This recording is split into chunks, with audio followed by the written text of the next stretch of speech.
start na tayo. Game. Student handbook.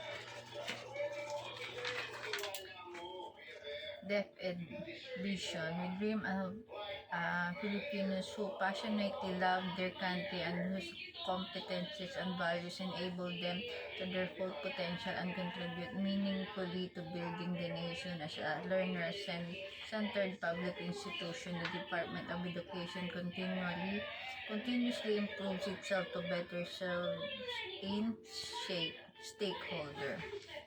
Deaf mission to protect and promote the right of every Filipino to qualify equitable, culture-based, and complete basic education where students learn in child-friendly, gender-sensitive, safe, and motivating environment. Teacher facilitates learning and constantly nurture every learner. Administration and staff as steward of the institution ensure an enabling and supportive environment for effective learning to happen. Family, community, and other stakeholders are actively engaged and shared responsibility for developing lifelong learning. Our core values, maka-Diyos, makatao, makakalikasan, makabansa. Mga patakaran at alintuntunin ng paaralan, pagsusot ng tamang kausuotan. Uniforme. Ang mga mag-aaral ay dapat magsuot ng uniforme sa araw-araw na pagpasok sa paaralan. Babae, blusang puti na may necktie na navy blue at palda na may 2 pulgada ang haba sa ibaba ng tuhod, below din nakasapatos at medyas. Lalaki, puting polo at navy blue na pantalong slacks na straight cut at hindi rin maong ang tela, nakasapatos at medyas. 3. PE uniform.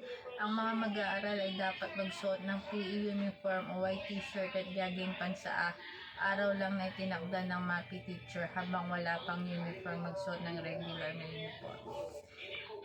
Membro ng LGBTQIA+. Lahat ng babae, ano pa man ang gender preference, ay hinikayat pa rin na magsuot ng uniforming pambabae, at ang mga lalaki ay hinikayat pa rin na magsuot ng uniforming panlalaki. Hanggat maaari, iwasan ang cross-dressing sa pagsusuot ng uniforme sa oras at araw ng klase o opisyal na programa. Maaaring may pahayag ang kanilang mga sarili sa mga presensya nilang kasuotan sa mga special na okasyon lamang tulad ng Christmas, year-end party at JS prom. B. Mga kasuotang dapat iwasan. Babae, ripped jeans, sleeveless, crop top shorts, mini skirt, revealing clothes o mga kasuotang nakikita ang ilang bahagi ng katawan tulad ng dibdib, tiyan, puso at hita. Hanggat maaari, iwasan ang pagsusot ng sweater, jacket, at high heels sa regular na araw ng pasok. 2. Lalaki, ripped jeans, sando, shorts, sweater, jacket kung hindi kinakailangan, sombrero at tsinelas sa regular na araw ng pasok. 3. Iwasan ang pagsusot ng hikaw para sa mga lalaki at higit sa lahat, isang pares na hikaw para sa mga babae. 4. Iwasan din ang labis na pagsusot ng mga palamuti o accessories. Gayon din ang mga paglalagay ng makeup at paggamit ng colored nail polish. 5. Iwasan ang pagpapatato sa limang bahagi ng katawan. 6. Ang mga mag-aaral na lalaki ay dapat na magpapagupit ng maayos. Maikli labas ang tenga, hindi lalagpas sa kilay at hindi aabot sa batok. Ang halimbawa nito ay 2x3 na gupit. 7. Iwasan ang pagpapakulay ng buhok sa lahat ng kasarian maliban sa itim na kulay. 8. Ang ID ay dapat isuot sa lahat ng oras habang nasa loob ng paaralan. Mahigpit na pinagbabawal ang panghihiram o pagpapahiram nito. Hindi rin ito dapat dikitan ng mga stickers, lalo na ng larawang hindi kanya. Pagpasok. Attendance. A. Ang mga mag-aaral ay dapat na pumasok ng regular at nasa tamang oras. Ang grace period ay hanggang 5 minuto lamang sa unang klase sa umaga man o sa hapon. B. Ang mag-aaral ay may tuturing na nagka-cutting classes kapag Pasok na ng paaralan, pumasok sa ibang asignatura ngunit sa iba naman na hindi. Lumabas sa klase na walang pahintulot ng guro o walang rumpas. Naglilibot at tumatambay lamang sa loob ng paaralan. C. Ang mag-aaral na lumiban ng 1 araw ay o higit pa ay nararapat magbigay ng excuse letter na nakasaad ang dahilan ng pagliban. Kailangan pirmado at may kopya ng ID ng magulang o guardian. Ang matagal o mahabang araw ng pagliban dahil sa pagkakasakit ay kinakailangan magpakita ng medical certificate. D. Ang nakatalang magulang o guardian lamang ang maaring humingi na pahintulot sa punong guro, guidance designate, school nurse upang mailabas ang bata sa paaralan sa oras ng klase gamit ang student handbook. 3. Inaasahang pag-uugali ng mag-aaral, norms of conduct, sa loob ng paaralan. 1. Ang lahat ng mag-aaral ay nararapat gumalang sa punong guro, mga guro, kapwa mag-aaral, at lahat ng naglilingkod sa paaralan, kabilang ang gwardiya, tagapaglinis, kawani sa kantina, at lahat pa ng nagtatrabaho sa paaralan, gayon din sa mga bisita. 2. Inaasahan na ang lahat ay magpapakita ng kabutihang asal sa loob at labas ng paaralan. Iwasan ang pagsisigawan, pagtatakbuhan, maging ang pagtutulakan, lalo na sa harapan ng mga tanggapan or offices. 3. Ang mag-aaral ay inaasahang mga lagas sa lahat ng kagamitan ng paaralan, kabilang ang silid-aralan, mga upuan, libro, mga gamit sa iba't ibang laboratorio at lahat ng pasilidad ng paaralan. Ang mga mag-aaral ay nararapat na nasa loob ng silid-aralan, lalo na kapag walang guro at hindi nagpapaikot-ikot, naggagala sa loob ng paaralan. Kung liban ang guro ay kinakailangan magpaalam sa guro ng katabing klase.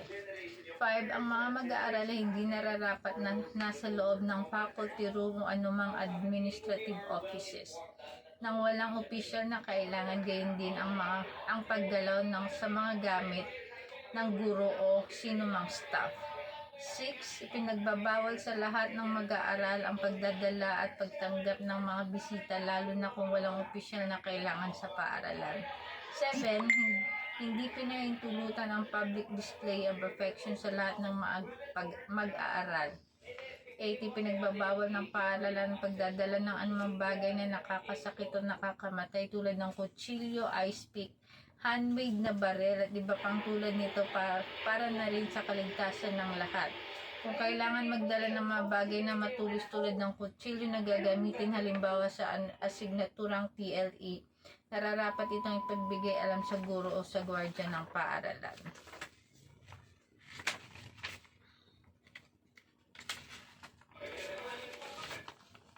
9. Ipinagbabawal ang pagdala, panunood at pagbabasa ng pornographic video, magazine, maging downloaded sa cellphone at ipinapanood o ipinakikita sa mga kaklase.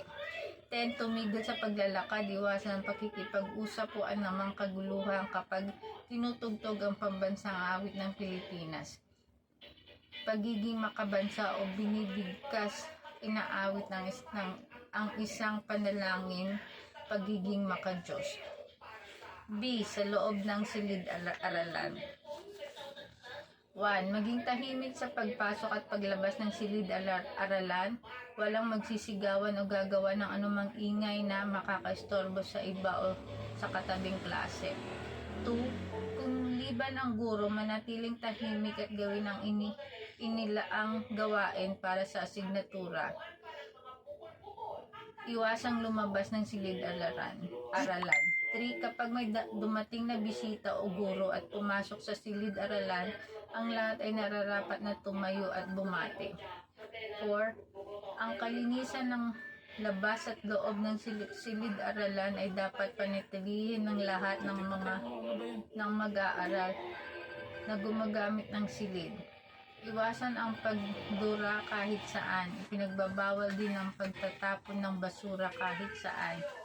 5. Walang sino mang mag-aaral ang magsusulat sa blackboard na walang pahintulot ng guro. Ang pagsusulat sa dingding, upuan at iba pa ay may higpit na pinagbabawal ang anumang intentional na pagsira ng mga kagamitan tulad ng ilaw, jalousies at iba pa, ay pananagutan ng mag-aaral magulang na nakasira.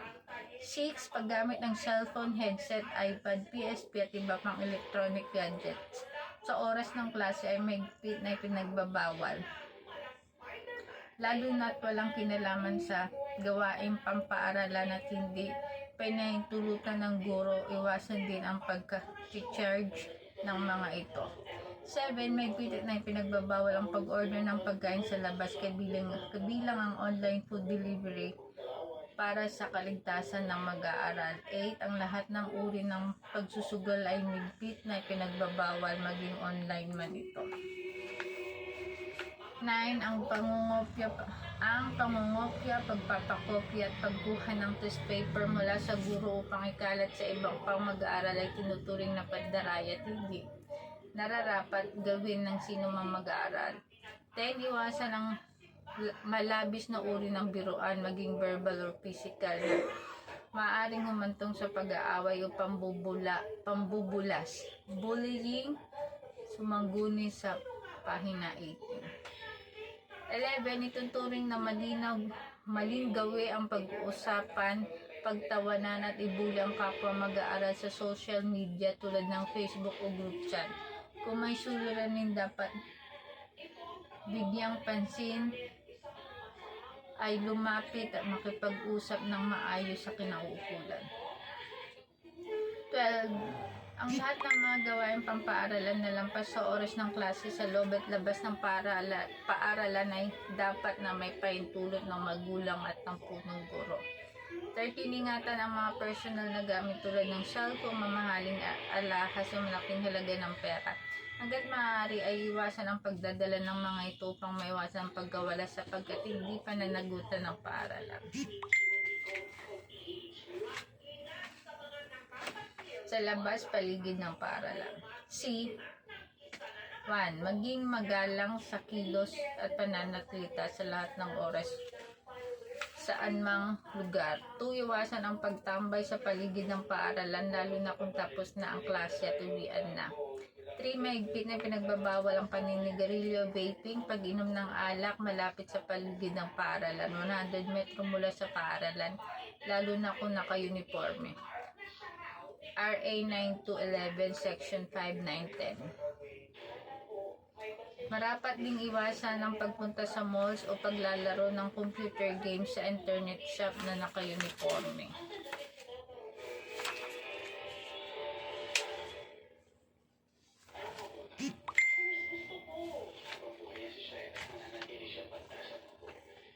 Or alituntunin ng paaralan para sa mga magulang o guardian. 1. Ang mga magulang o guardian ay nararapat na magpakita ng mabuting pag-uugali kung saan nakikipag-usap sa punong guro, mga guro at lahat ng kawani ng paaralan, kapwa magulang o guardian at kahit sinong kausap.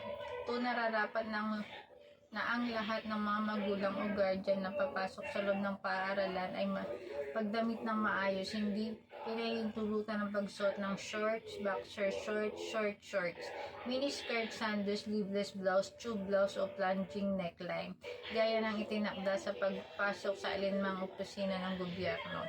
3. Alamin ang bakanting oras ng guro at makipag-set ng schedule kung kinakailangan makipag-usap sa kanila. Hindi pinahintulutan ang pagdiretso sa silid-aralan kapag makikipag-usap sa guro o mag-aaral upang hindi makagambala sa klase. Kung may iba pang nais ipahayag na reklamo patungkol sa mga guro o kawani ng paaralan, ipag-ugnayan muna sa tanggapan ng punong guro at iwasan ang pagpo-post sa mga social media. Or kung may mga gamit na nais pagbigay sa kanilang mag-aaral, iwanan lamang ito sa gwardiya upang doon kunin ng mag-aaral.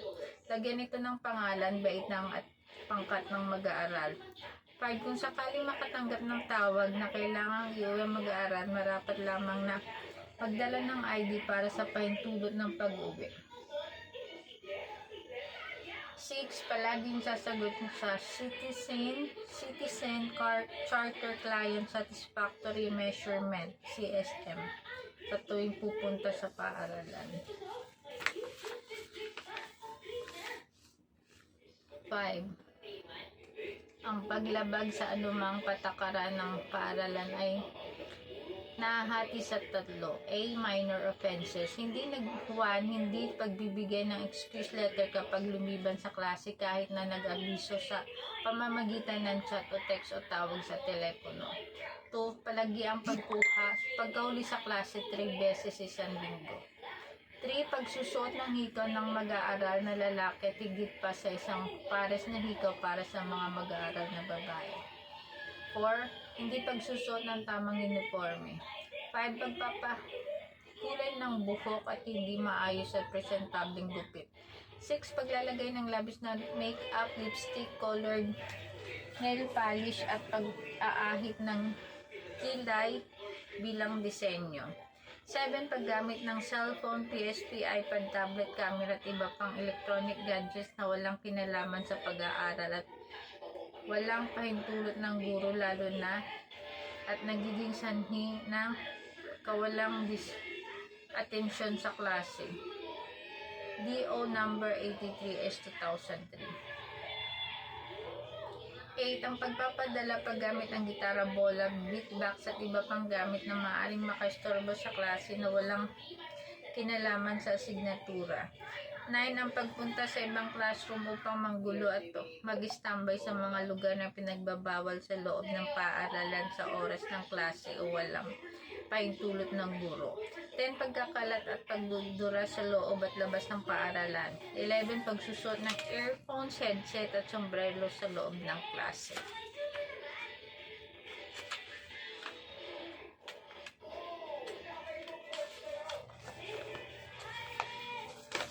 B. Major offenses. 1. Paglabag sa pangatlong beses sa minor offenses. 2. Anumang uri ng pagsusugal sa paaralan. 3. Pagdadala at o paggamit ng sigarilyo o vape sa loob ng paaralan.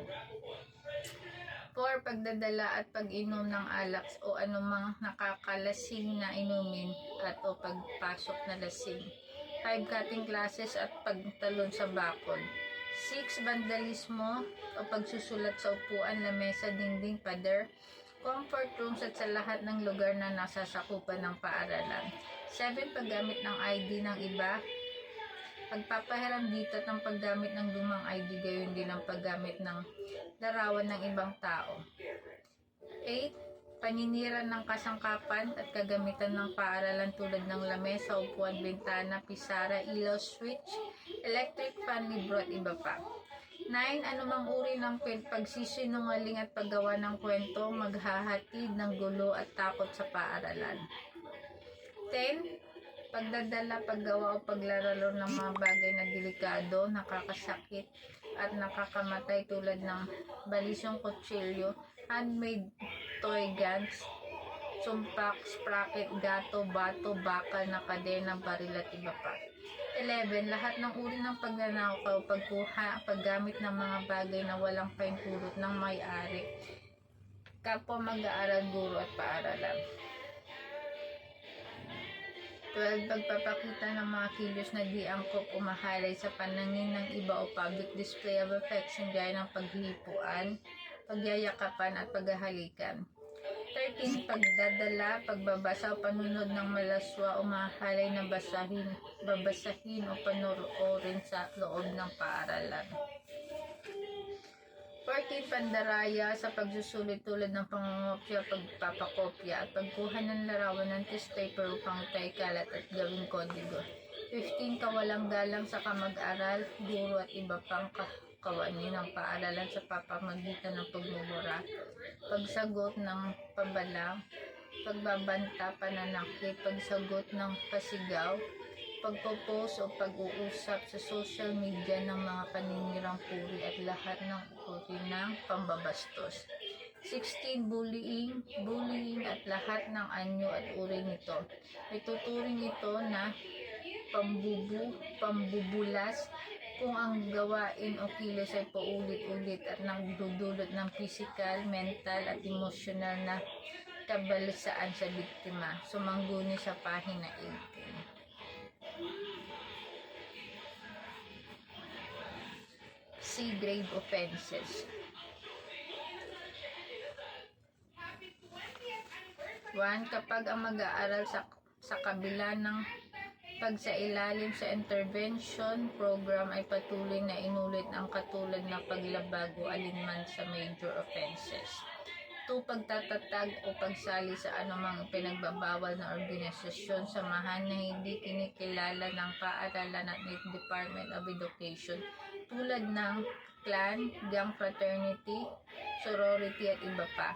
Ang pagsasagawa ng mga gawain nito katulad ng racing sa loob at labas ng paaralan, nakasangkot ang mag-aaral ay mahigpit na pinagbabawal.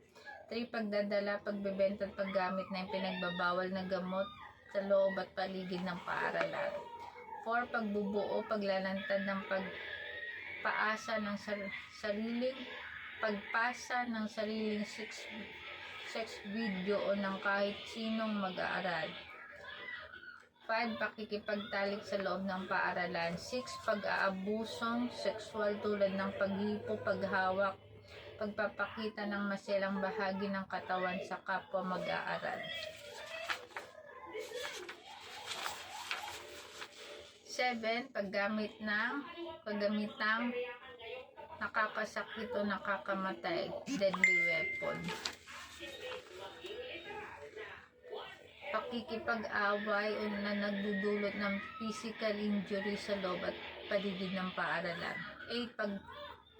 Paghuhuwad o pagpapalsipika. Okay.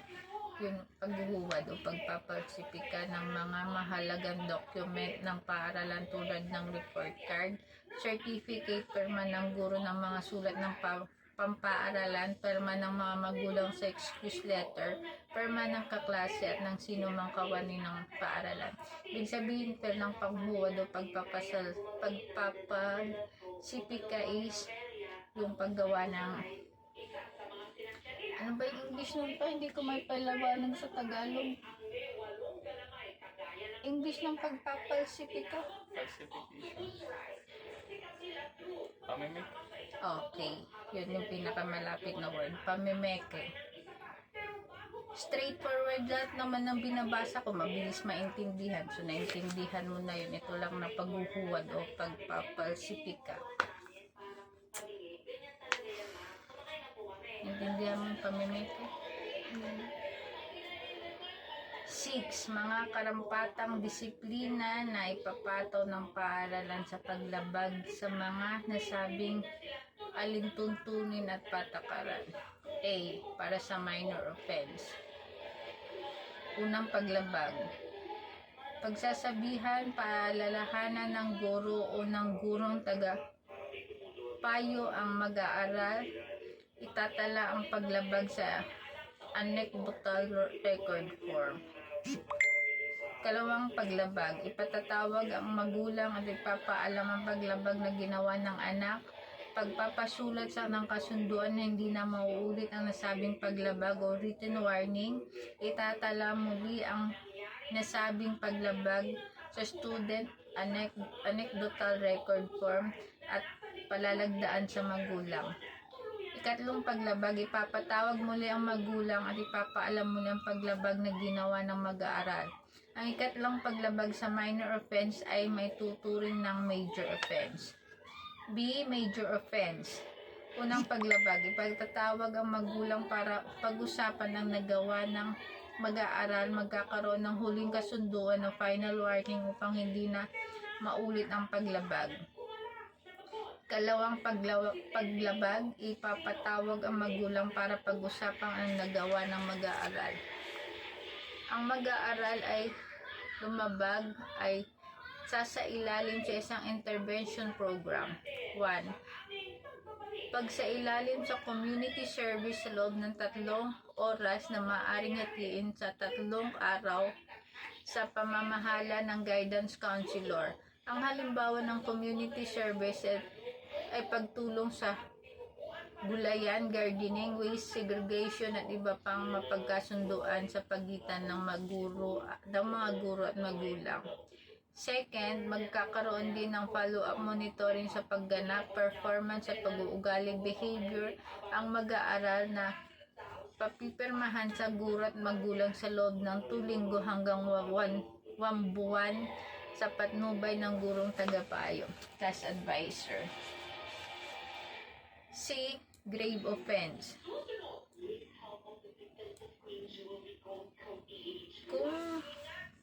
Kung sa kabila ng sa ilalim ng mag-aaral sa intervention program ay muling naulit ang katulad na paglabag o alinman sa major offenses at alinman sa grave offenses, maaari ng pagkasunduan ng magulang, guro, guidance coordinator at punong guro kung mas makabubuti sa mag-aaral na lumipat ng paaralan at maiba ang kanyang kapaligiran para na rin sa kanyang kapakanan. Maaari ring isailalim sa modular distance learning ang mag-aaral. Gayon din maaaring isang bunis o pamahala sa kinaukulang ahensya tulad ng PNP, DSWD at iba pa ang mag-aaral para sa rehabilitasyon o iba pang programa na maaaring makatulong sa kanya. 7. Mahalagang paalala ukol sa kalusugan. Ang mga mag-aaral ay dumaranas ng kabalisahan sa kalusugang mental health ayon sa magulang o tagapag-alaga o mismo mag-aaral ay nikayat na magpasa ng medical certificate o medical abstract mula sa lisensyadong mental health professionals. Ganon din ang mga mag-aaral na may karamdamang physical ay hinikayat ding magpasa ng medical certificate mula sa kanilang doktor o manggagamot. Ito ay upang maisaalang-alang ang kanilang kalagayan sa gawaing pampaaralan.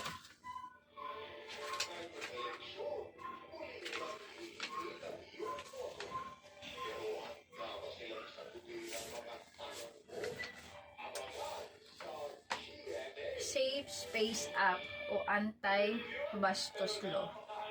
Ang Safe Space Act ay isang polisiya ng estado na mapangalagaan at masiguro ang respeto sa lahat ng mamamayan na may pagkilala sa iba-ibang kasarian na may patas na pagkilala sa pagtanggap kahit na saan siya bibilang na aspeto ng lipunan as gender equality consider. Mga inuugnay sa Safe Space Act ang mga sumusunod. Dignity and respect, dignidad. Equality, security and safety. Ang Safe Space Act or Bawal Bastos Law ay umiiral para sa lahat ng gender. Sa mga pampublikong lugar, tulad ng kalsada, mall, park, palengke, lugar ng trabaho tulad ng opisina o sa paaralan. Mga nilalaman ng Safe Space Act o Anti-Bastos Law. Mga gawaing hindi pinahintulutan. Cursing, pagmumura. 2. Wolf whistling, pagsipol. 3. Catcalling, pagsutsot. 4. Leering, pagtingin na may mali siya. 5. Intrusize, gazing, pagtitig. 6. Taunting, panunuya. 7. Unwanted invitations, pagyayaya. 8. Misogynistic, transphobic, homophobic slurs, panunuya na may kinalaman sa kasarian ng isang tao. Kaparusahan, unang paglabag, 1,000 multa, 12 oras na community service o mandatory at attendance sa mga gender. Kalawang paglabag, 6 to 10 araw na pagkakakulong o multang 10,000. Katlong paglabag hanggang 30 araw na pagkakakulong o multang 10,000. 9. Child Protection Policy. Ang DepEd number 40 series 2012 na tinatawag din DepEd Child Protection Policy ay naglalayong mapangalagaan ng mga mag-aaral sa anumang uri ng karahasan o pang-aabuso sa loob at labas ng paaralan. Layunin nito na maprotektahan na ang lahat ng mag-aaral na naka-enroll sa paaralan at hindi kayang protektahan ang kanilang sarili laban sa pang-aabuso, karahasan, diskriminasyon at pambubudas. Child abuse, tumutukoy sa pagmaltrato sa isang bata paulit-ulit man o hindi. First, psychological o physical na pang-abuso, sexual na pang-abuso, emotional na pagmamaltrato. 2, kilos o salita na nagpapababa o sa dignidad ng bata bilang isang tao. 3, hindi makatwiran na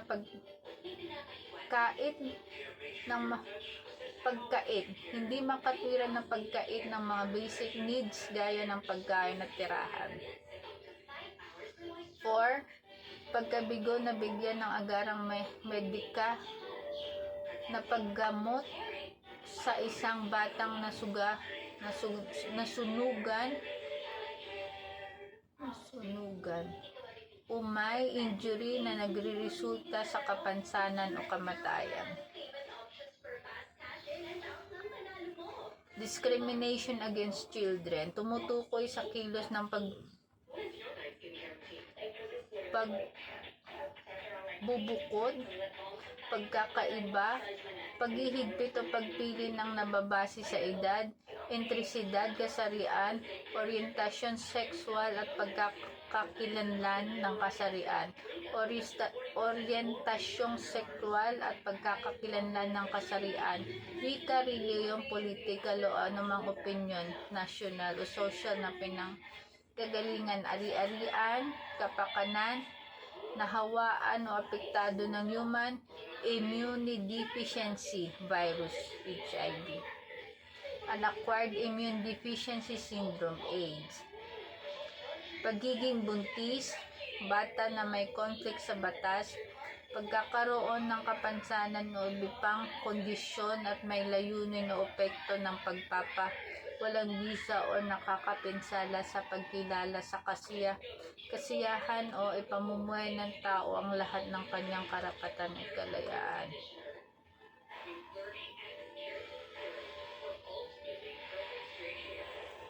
Naintindihan mo?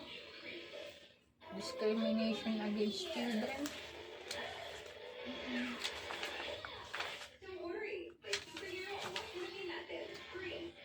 Child exploitation, tumutukoy sa paggamit sa mga bata upang manlamang at pagkakaroon ng kasiyahan na nagreresulta sa hindi makatarungan, malupit at nakapipinsalang trato sa bata. Ang mga ito ay nakagugulo sa normal na physical o mental na kalusugan, edukasyon, moral, social o emosyonal na pag-unlad ng bata. May dalawang uri ng child exploitation, sexual at economic exploitation.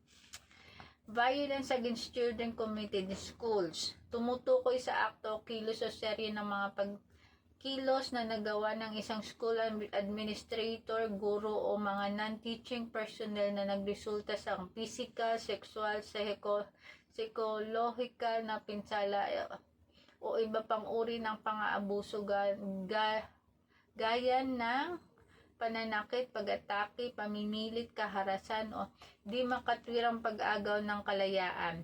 Kabilang dito, ngunit hindi limitado sa mga sumusunod: physical, sexual, psychological na pang-aabuso o iba pang mga kilos nakaugnay sa mga nabanggit na nakakapinsala sa interes ng bata.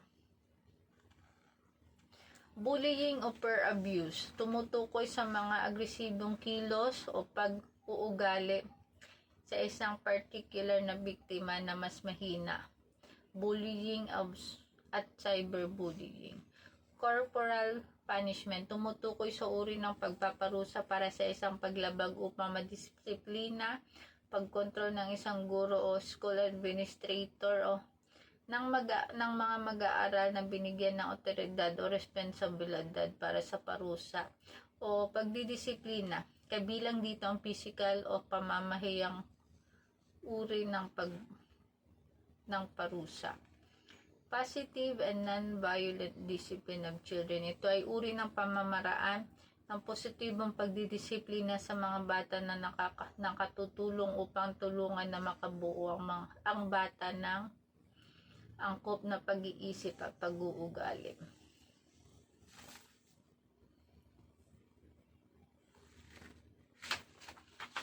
Well, hindi ko to mabasa na figures. The school receives a complaint. Last page. 10. Anti-bullying policy. Ang anti-bullying policy ng paaralan ay nakaugnay sa DepEd Child Protection Policy. Ang paaralan ay may ipatutupad ito upang maiwasan ang karahasan at anumang uri ng pang-aabuso sa loob ng paaralan. Inaasahan ang pagsunod ng lahat ng mag-aaral, mga guro at lahat ng kawani ng paaralan dito. May karampatang disciplinary actions kapag ang mag-aaral ay tumabag dito. Ang pagbulalas o bullying ay isa sa mga isyong naiugnay sa mga paaralan. Marami ang nakakaranas nito na madalas ay nagiging dahilan ng depression ng mga mag-aaral at hindi pagpasok o paghinto na ng tuluyan sa pag-aaral. Ang ating paaralan ay nagsisikap na ang bullying o pambubulas ay maiwasan sa lahat ng pagkakataon. Ang pagbubulas o bullying ay tumutukoy sa mga sumusunod. First, pananakot at pagbabanta. Second, paghahamon o pag-uumpisa ng away. Third, paggamit ng masama, malalaswa, mapang-insultong salita, pagbabansag ng kung ano-ano at iba pang nakakasakit physical man o emotional sa kapwa kamag-aral. Cyberbullying o cyber harassment. Ito ay pagbubulas gamit ang social media. Ito ay ang mga sumusunod na paraan. Pagte-text, pagpapadala ng private direct message, gamit ang mga salitang malaswa, mapanira, mapagbanta, pananakot, blackmail at iba pa na nagiging dahilan ng emotional, physical at mental stress na sa pinadalhan ng message. Second, panluloko o pranking na nakakasakit. Third, hacking ng social media networking profile ng sino man.